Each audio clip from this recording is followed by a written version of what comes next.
আসসালামু আলাইকুম প্রিয় দেশবাসী সবাই কিতা করদাম।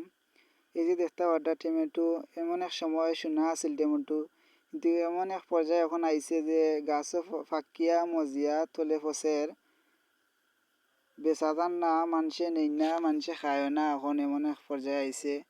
আসলে এই টমেটো অনেক টাকা, হাজার হাজার লাখ লাখ টাকা কুয়ানি হয়েছে টমেটোর তেলে। সরকারিভাবে কোনো সার টার মিলে নাই, নিজের টাকা খরচ করিয়া সার টার করিয়া খরচ খেত। কিন্তু এমন এক সময় এখন যে এই টমেটোটা ফসিয়া যার মনে কষ্ট লাগে, নিজের হাতে ক্ষেতটা করিয়া নষ্ট হইয়া যার ক্ষেতটা।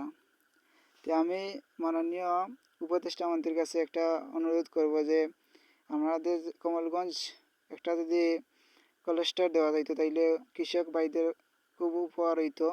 এই টমেটোটা অপর্যায় হইতো না, ভালো থাকতো, নষ্ট হইতো না।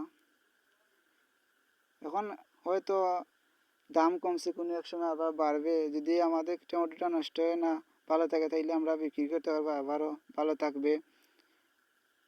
তো আমি বিনীতভাবে অনুরোধ করব যে আমাদের উপদেষ্টা মন্ত্রীর কাছে যে আমাদের মৌলভীবাজার কমলগঞ্জ একটা কোল্ড দেওয়ার জন্য।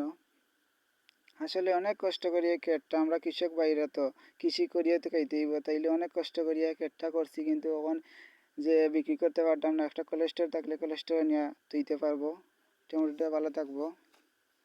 আমি বিনীতভাবে অনুরোধ করব যে উপদেষ্টা মন্ত্রীর কাছে। ধন্যবাদ।